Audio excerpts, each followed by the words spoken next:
ملاقات امامعلی رحمان رئیس جمهوری تاجیکستان با پرزیدنت روسیه ولادیمیر پوتین در کرملین آغاز شد. پرزیدنت رحمان با سفری رسمی 2 روزه در مسکو قرار دارد. انتظار می رود امروز 17 اپریل در پایان سفر او چند سند امضا شود. ولادیمیر پوتین رئیس جمهوری روسیه گفت نیاز به توصیفی همکاری‌های دو جانبه تاجیکستان و روسیه نیست، چون این همکاری‌ها در واقع استراتژی هستند. ولادیمیر پوتین افزود مکالمه سیاسی ما به راه مانده شده است. در ساحه نظامی هم در دایره سازمان پیمان امنیتی دستجمعی همکاری میکنیم. همکاری‌های اقتصادی همان رشد میکند.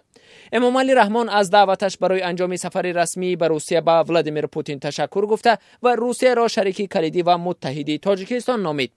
او هم از همکاری‌های دو جانبه اقتصادی دو کشور و هم همکاری‌های امنیتی توصیف کرده گفته است باور دارم ملاقات امروزه به عمیق رفتی همکاری‌های همه جانبه دو کشور مساعدت می‌کند. سفری رسمی پرزیدنت امامعلی رحمان 16 اپریل شروع شد. در روز نخستین سفر امامعلی رحمان با ویاچسلاو ولودین رئیس دومای دولتی و نخست وزیر دمیتری مدودف دیدار و ملاقات کرد. بنابر اطلاعی دفتر مطبوعات دومای دولتی امامعلی رحمان گفته است در بخش مهاجرت میان تاجیکستان و روسیه چند مسئله حل طلب باقی مانده است. او از جمله به مسئله ساده کردن جریان ثبت نام، پتنت و معین کردن مقام حقوقی اعضای عائله مهاجران دخل کرده گفته است ما به برگزار کردن یک دور دیگری عفو مهاجران امید داریم.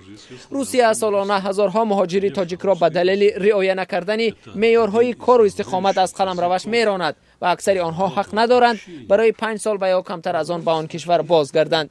مقامات تاجیک میگویند شماره آنهایی که در حال حاضر از حق سفر به روسیه محرومند بیش از 200,000 نفر را تشکیل میدهند.